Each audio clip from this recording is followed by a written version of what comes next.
ಇನ್ನು ಕಪ್ ಗೆಲ್ತೀನಿ ಅನ್ನುವಂತಹ ಭರವಸೆ ಎಷ್ಟಿತ್ತು ಆ್ಯಂಡ್ ಹೊರಗಡೆ ನಿಮ್ಮ ಅಭಿಮಾನಿಗಳ ಕ್ರೇಜ್ ಆಗಿರ್ಬೋದು, ತಮಿಳ್ನಾಡು ಬೇರೆ ಬೇರೆ ರಾಜ್ಯಗಳಿಂದ ಎಲ್ಲ ಕೂಡ ಅಭಿಮಾನಿಗಳು ಬಂದರು. ಅವತ್ತು ನಾನು ಕೂಡ ಗಿಲ್ಲಿ ಅವರೇ ಮಧ್ಯರಾತ್ರಿ 12:30 1 ಗಂಟೆವರೆಗೂ ನಿಮ್ಮ ಮನೆ ಹತ್ರನೇ ಇದ್ದೆ. ಬಟ್ ನೀವು ಅದಾದ್ಮೇಲೆ 2 ಗಂಟೆಗೇನೋ ಬಂದ್ರಿ ಅನ್ನುವಂಥ ಮಾಹಿತಿ ಬಂತು. ಓಕೆ ಫೈನ್, ಬಟ್ ತಮಿಳ್ನಾಡಿಂದ ಕೂಡ ಬಂದಿದ್ರು, ಅಲ್ಲೇ ಉಳ್ಕೊಂಡಿದ್ರು. ಬಟ್ ನಿಮ್ಮನ್ನು ನೋಡೋಕ್ಕಾಗದೆ ಹಂಗೆ ವಾಪಸ್ ಹೋದರು. ಅಭಿಮಾನಿಗಳಿಗೆ ಸ್ವಲ್ಪ ಜನಕ್ಕೆ ಬೇಸರ ಆಗಿದೆ. ಅವ್ರಿಗೆ ಏನು ಹೇಳಕ್ಕೆ ಇಷ್ಟಪಡ್ತೀರಾ? ಮೇಡಮ್ ಸತ್ಯವಾಗ್ಲೂ ಅವತ್ತು ಹೆಂಗಾಗ್ಬಿಡ್ತು ಅಂದರೆ ನನಗೆ ಸಿಕ್ಕಾಪಟ್ಟೆ ಆಸೆ ಐತೆ ಮೇಡಮ್. ಎಲ್ಲರೂ ಮೀಟ್ ಮಾಡಬೇಕು, ಎಲ್ಲರೂ ಮಾತಾಡಿಸ್ಬೇಕು, ಎಲ್ಲರ ಜೊತೆನೂ ಬೆರಿಬೇಕು ಮೇಡಮ್. ಎಷ್ಟೋ ಊರಲ್ಲಿ ಅಡುಗೆ ಮಾಡೋರು ಮೇಡಮ್, ಊಟ ಅಡುಗೆ ಮಾಡಿ ಊಟ ಕೊಟ್ಟು ಎಷ್ಟೋ ಜನ ಪಾದಯಾತ್ರೆ ಮಾಡಿ ಮೇಡಮ್.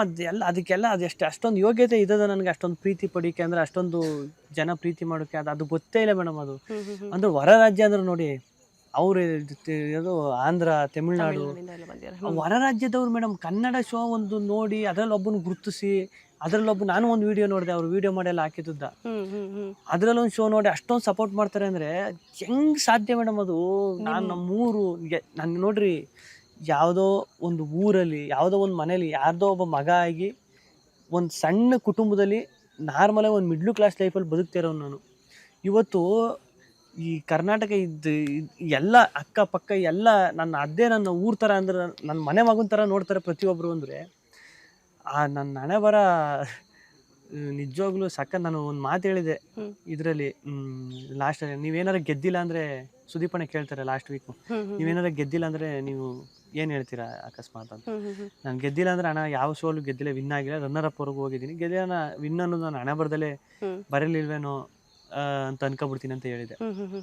ಬಟ್ ನಾನು ಹಣೆ ಬರೋ ದೇವರು ಇಷ್ಟೊಂದು ಚೆನ್ನಾಗಿ ಬರ್ದವನೆ ಬಿಗ್ ಬಾಸ್ ಆದ್ಮೇಲೆ. ಅಂದ್ರೆ ಅಷ್ಟೊಂದು ಈಗ ಗೆಲುವು ಸೋಲು ಬಿಟ್ಟು ಅದರಿಂದ ಆಚೆ ಬಂದ್ರೆ ಇಷ್ಟು ಆಲ್ರೆಡಿ ಇಷ್ಟು ಜನ ಇಷ್ಟು ಪ್ರೀತಿ ಕೊಡ್ತಾರೆ, ಅದಕ್ಕಿಂತ ದೊಡ್ಡ ಗೆಲುವಿನ ಏನೈತೆ ಹೇಳಿ? ನಿಜ. ಏನು ತಡವಾಗಿ ಸಿಕ್ಕರು ಅಡವಾಗಿ ಸಿಗುತ್ತೆ ಅಂತ ಹೇಳ್ತಾರಲ್ಲ, ಅದಕ್ಕೆ ಬೆಸ್ಟ್ ಉದಾಹರಣೆ ಅಂತ. ನಾನು ಮುಂಚೆ ಡೈಲಾಗ್ ಹೇಳಿದೆ ಮೇಡಮ್, ಅನ್ನ ಏನೋ ಬೇಗ ಸಿಗೋದು ಪರ್ಮನೆಂಟ್ ಆಗಿ ಉಳ್ಕೊಳ್ಳಲ್ಲ, ಪರ್ಮನೆಂಟ್ ಆಗಿ ಉಳ್ಕೊಳ್ಳೋದು ಬೇಗ ಸಿಗಲ್ಲ ಅಂತ ಹೇಳಿದೆ. ನಿಜ ನಿಜ. ಹಂಗೆ. ಓಕೆ, ಇನ್ನು ಸುದೀಪ್ ಸರ್ ಹೇಳಿದ್ರು ಅಟ್ ಎಂಡಲ್ಲಿ ಗಿಲ್ಲಿ ಅವರೇ ಸೋಲ್ ಆದರೆ ಏನಂತೀರಾ ಅಂತ ಹೇಳ್ಬಿಟ್ಟು, ಅವಾಗ ನೀವು ಹೇಳಿದ್ರಿ ನಾನು ಹಣೆ ಬರದಲ್ಲೇ ಜಸ್ಟ್ ಅದು ನೀವು ಏನು ಲೈವ್ ನಡೀತಾ ಇತ್ತು, ನಮಗೆ ಹೊರಗಡೆ ಏನು ವಿಚಾರಗಳು ಒಂದು 15 to 20 minutes ಆಫ್ಟರ್ ನಮ್ಗೆ ಗೊತ್ತಾಗ್ತಾ ಇತ್ತು. ಆಗ ಆಲ್ರೆಡಿ ನಿಮ್ಮ ಫ್ಯಾನ್ಸ್ ಏನು ಹೇಳಿದ್ರು ಗೊತ್ತಾ, ನಾನೇ ಅಲ್ಲಿ ಹೋಗಿ ಅವ್ರು ಬೈಟ್ಸು ಅದೆಲ್ಲ ಮಾತನಾಡಿಸುವಂಥ ಸಂದರ್ಭದಲ್ಲಿ, ಸೊ ಈ ಥರ ಮೆಸೇಜ್ ಬಂದಿದೆಯಪ್ಪ, ಏನು ಹೇಳ್ತೀರಾ, ಗಿಲ್ಲಿ ಅವರು ಭಾವುಕರಾಗಿದ್ದಾರೆ, ಬೇಸರ ಆಗಿದ್ದಾರೆ ಅಂತ. ಅವ್ರು ಏನು ಹೇಳಿದ್ರು ಗೊತ್ತಾ, ನಿಮಗೆ ಏನಾದರೂ ಐಡಿಯಾ ಇದೆಯಾ? ನಾವು ಬಿಗ್ ಬಾಸ್ನೇ ಬ್ಯಾನ್ ಮಾಡ್ತೀವಿ, ಬಿಗ್ ಬಾಸ್ನೇ ನೋಡೋದೇ ಇಲ್ಲ ನಾವು ಯಾರು, ಕಲರ್ಸ್ ಕನ್ನಡನೇ ನೋಡೋದಿಲ್ಲ, ಅಲ್ಲಿ ಏನೋ ಪಾಲಿಟಿಕ್ಸ್ ಆಗಿದೆ, ಅಶ್ವಿನಿ ಗೌಡ ಗೆದ್ರು ಅಂತ ಹೇಳಿದ್ರೆ ಬಿಗ್ ಬಾಸ್ ಫೇಕ್ ಅಂತ ಹೇಳ್ಬಿಟ್ಟು ಅಂತ ಹೇಳಿದ್ರು.